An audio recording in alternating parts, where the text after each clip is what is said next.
Welcome to another exciting episode of the Business of Digital podcast, featuring your host, Matt Siltala and Dave Rohr. All right, guys, excited to be here with you. Today's session is going to be digital marketing question roundup number one. We're going to do many of these, I assume, Dave. How's it going? It's going well. Now that you said the name, we're stuck with it unless I just change it and people forget. Awesome. So, the reason why again, when I was talking with Dave about this subject or this topic for today's episode, I get asked questions all the time. Okay, and I get asked some questions daily more than others, and so I just thought maybe it would be a good idea to do a few podcast episodes of the most commonly asked digital marketing questions. We just kick it off with a roundup version of it, if you will, with some of the, just the most general, not related, I guess, if you will, topics in digital marketing. The top questions that we're always asked. Eventually, this could evolve into something that we're like, the top social questions were asked, or the top SEO questions were asked, or the top paid questions were asked, or whatever. But for now, I thought it would be kind of interesting to get into the questions that I always see. And these are questions that are asked on Twitter. These are questions that are emailed to me. These are questions that, just people that I deal with all the time. They text me, just people that know that I'm in digital marketing and in the space. They text me and ask me these questions. And so these are just some of the ones that tend to be out more, if you will. And so I don't know, if you got any thoughts on that, Dave, but I'll just go ahead and kick it off. All right. Nope. I'm curious to see how many we're going to get through, because you have 1, 2, 3, 4, 5, 6, almost 10 questions. Plus, the other thing too is I didn't even, as I'm talking about this and how I get these questions, I forgot there was actually probably 2 or 3 more just yesterday, some questions that I got on text that I could have thrown in here and added. But, it does give me a good idea. There needs to be one of these digital marketing roundups just for content marketing. I'm asked questions about content marketing all the time. But anyway, so I'm just going to go ahead and jump into this, Dave. Going to go in the order that I wrote these down. And again, these are just some of the top questions that I'm asked all the time. And we'll let you go ahead and jump in and give any kind of feedback or opinions on it when I'm done too. So let's do this, because we're totally doing this on the fly for people listening. Let's go high level and try to get through at least half of these. All right, let's do it. All right, yeah. So the first one is, what social media channels should I be on? So this is one of those that I'm asked all the time. And again, obviously the most important part of this is, we talk all the time, Dave, about your ORM, claiming your profiles, things like that. So as far as using them versus what ones you should be on, claim as many of them as you can, hands down. Twitter, Facebook, Instagram, Pinterest, LinkedIn, even. Again, depending on exactly what your industry is. This is just a very quick, high level one. But again, most of the time, people are asking what social media channels they should be on. Now, again, I hate giving that "it depends" answer, but if you're if you're a divorce attorney, or if you're someone that's in a space, the healthcare space, or different things like that, where the information is sensitive or whatever, obviously you're not going to be able to be on a lot of those channels and posting everything that your patients do and things like that. But the point is being on them so people know how to get a hold of you and how they can contact you. And I also look at it like this, Dave. The different channels that are out there, the big ones, again, Facebook, Twitter, Instagram, Pinterest. I kind of look at it like, Twitter is the customer service channel. Facebook is, where you could put out a lot of content, a lot of your videos, a lot of what your story is about. Instagram, this is where you can share and get in lots of different imagery out there with what your business is doing. And so again, like, you see what I'm saying, it depends on what your business is and what your purpose of it is. I don't know if you have any additional thoughts to that right now, but those are just some of mine with this one. It's a social media question. You can't use the SEO answer of "it depends." I know. It's not allowed. It's against the rules of social media or something. I would say take a look at your competitors. I did this a couple of years ago. It's a couple of years ago now. Yeah, where I really did like an in-depth. I don't do it all often, but I did a really in-depth kind of look at the compared social media, the accounts and stuff for this one client, and just kind of was trying to show them that you're doing this one, and we talked about it before, they have all their eggs in one basket. And I was trying to get them to see that all their competitors are driving traffic from all these different like social accounts, organic, email, like they just had stuff from all over. And I used SimilarWeb, and I used like a couple other things similar to it to show that the traffic they were getting from these social networks was not substantial, but it was at least there in different places they could go. But then I also compared, I was like, these guys have 15,000 followers. These guys have 500. These have 25,000. And I was like, and you guys have 10. Yeah. And, and then on Facebook and Twitter and Pinterest. And I was like, you're not active anywhere. Now, I'm not saying you have to be active everywhere, but I was like, take a look at your business, take a look at what you think is working for your competitors, and at least dip your toe into one or two. And try to, look for ways to promote your content, look for ways to sell directly or indirectly. But yeah, look where your competitors are, what you think might be working, but also what you're comfortable with, the type of content you want to produce, and where you think you can spend time and effort and money and get some sort of short and long-term ROI. And this is actually one of those questions that was asked so much, I'm going to bring it up, but we actually created one of our most popular infographics ever, the Social Meowdia Explained, where we use internet famous cats to explain social media in the different channels. And so we'll drop a link to that, of course, in the blog post for those of you that may not have seen it yet. But basically, it has funny little internet cats that explain to you the different purposes of the social media channels. And believe it or not, I've had so many people tell me how helpful that's been for them to understand, the difference between Twitter and Instagram and Facebook and LinkedIn or whatnot. And so, anyway, all right, we got to get to more of these, so we're moving on to the next one. What is local SEO / local marketing? All right, so high level, it's just anything that you can do in your local market area. Okay, so there's lots of websites out there that help you with local marketing. You obviously have the Google My Business, but websites like Yelp, you have all kinds of just very localized places that there's databases like Yext, where you could get in with all the different, and again, there's hundreds of different databases of local marketing and local businesses. But basically, local SEO is where you're doing as much as you can on your website to let people know where you are in a geographical specific area.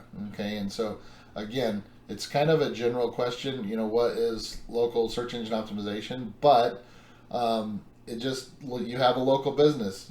Dave's in a certain suburb of the Chicago area. I'm in a certain suburb of the Phoenix area, and we want to drive people to our specific areas. Then all the content, all the places we submit to, everything that we do is going to be centered around that geo-specific location. And so, again, if you are a local business and you want to drive local traffic to your site, then you need to be on a lot of these websites like Yelp. Okay, everybody, when you go through, and again, the best way to do this when you research this is type in one of your competitors, type in what you're going after. It's kind of like what Dave mentioned with the the social channels. Go and see, what are the top results for them. I bet you're going to find stuff like, and again, depending on your industry, but you might find like Service Magic, for example. If you're in the HVAC or any kind of service type industry, you're going to see them as a result. Yelp as a result. Dex, things like that. And so those are just my thoughts on it. I don't know if Dave, you want to add anything to this one? I think, and I'll drop a link into it. Bright Local recently did, they updated it. It's a niche review site by business category. 30 different industries, 300 plus sites. Nice. And it's all local, kind of local citation, local directory is kind of the goal. But I think that's the difference for me is when you start thinking local, it's like start looking and talking to your local sports groups, your high schools, your colleges, your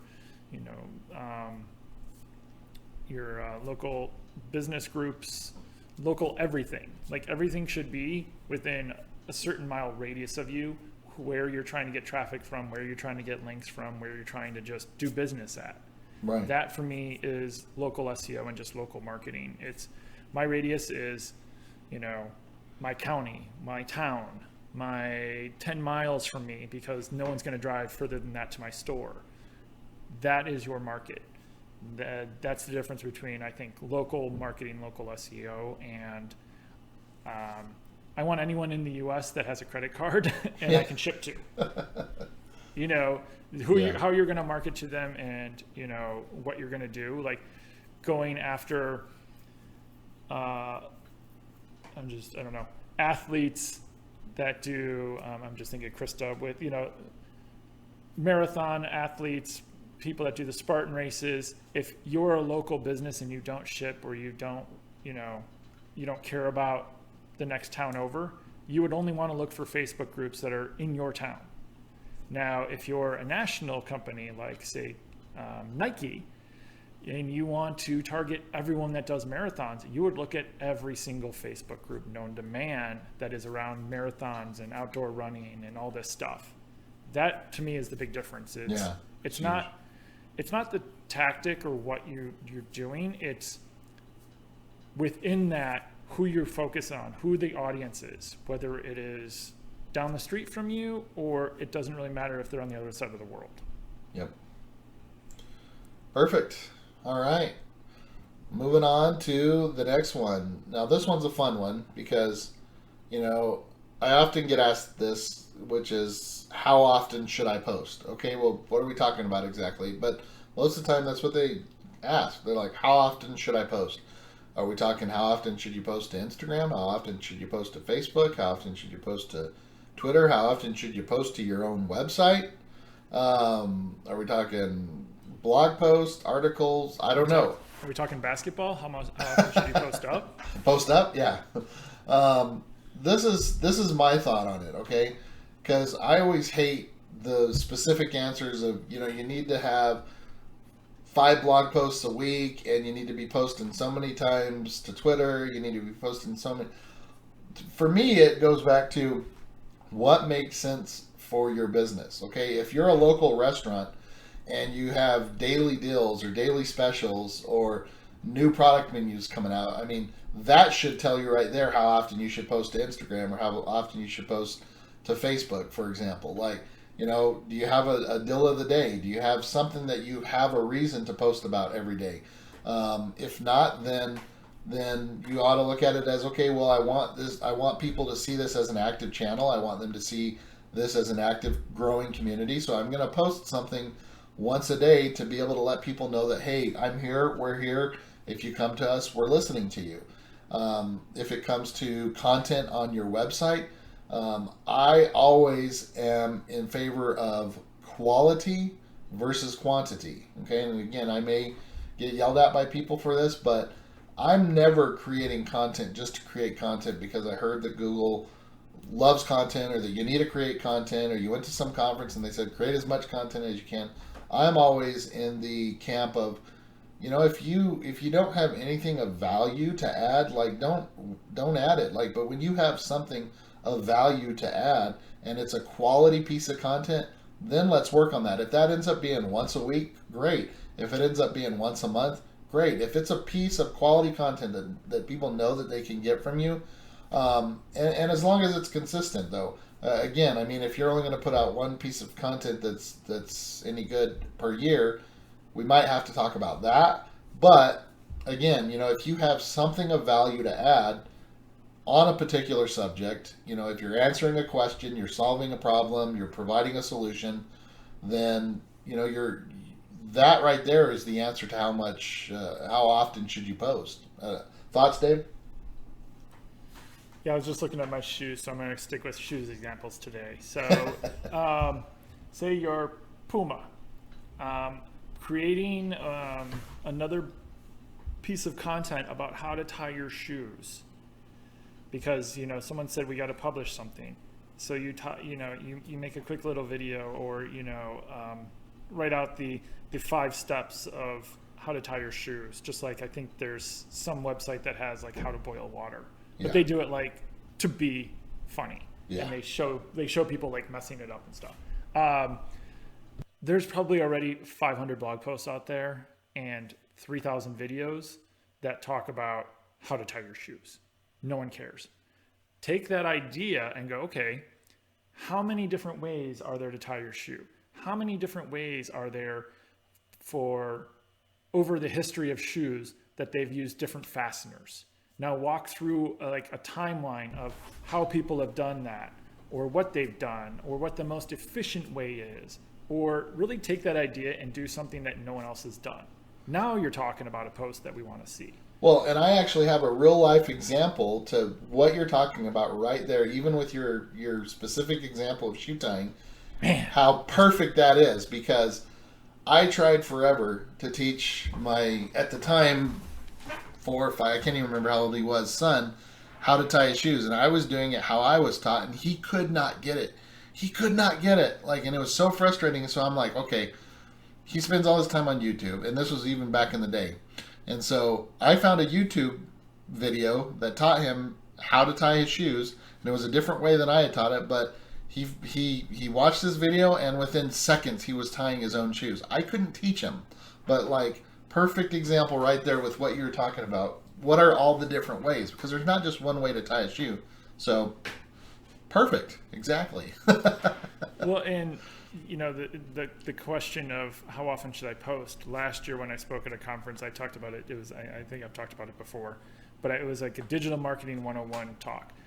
I swear I just talked for 50 minutes about like all sorts of stuff. The very first question I got from the audience, guess what it was? How often should I post? How often should I post on Twitter or Instagram? And I was like, I don't know. Like, you can go and read whatever the most recent data is that looked at 20,000 different companies and says on average you should post at 2 o'clock on a Tuesday, because that's when the data says it's going to do the best. Yeah. But never mind, it's 20,000 companies, like 5 of them are like you. Look at your data. If you post once a week, does engagement go up or down or stay the same? Yeah. If you put out 1 blog post a week or 2, does anyone care? Take a look at the data and see how often it does anything. How much time do you have? How much budget do you have to promote it? Perfect. All right. Well, we are getting close to the end of this session, and we got through 3 of them, and we have like 10. So we're definitely going to have rounds probably 2, 3, 4, and 5 on this. And so, again, I think we kind of answered the 4th question, which was how much content should we be putting out? That's the other question that I'm asked all the time. And so it's basically the same kind of version of how often should I post. But again, I'm just sticking with, with what we talked about on this subject of if you have something of value to provide, then provide it, and and call it good. And you bring up some great points. And so my thoughts on this, again, just kind of wrapping things up, just if anybody has any questions that they want to ask in this, or that they think should be included in this, even if you're in the industry and you got one of those questions that people are asking you all the time, we would love to hear it. We'd love to have you put it in, and we'll talk about it. We'll discuss it. And so again, I thought we were going to be able to get through all of them, but as is, the conversation leads the way that it does, Dave. It does. We got more. We'll do them again later. Yep. So, all right. Well, those are my thoughts, guys. And again, like I said, just reach out to Dave or I, whether it be here on this blog post for this episode or on Twitter, you know where to find us. But for Dave Rohr with Northside Metrics, I'm Matt Siltola with Avalanche Media. Thank you, guys, and we will hit you on the next episode. Thanks, man.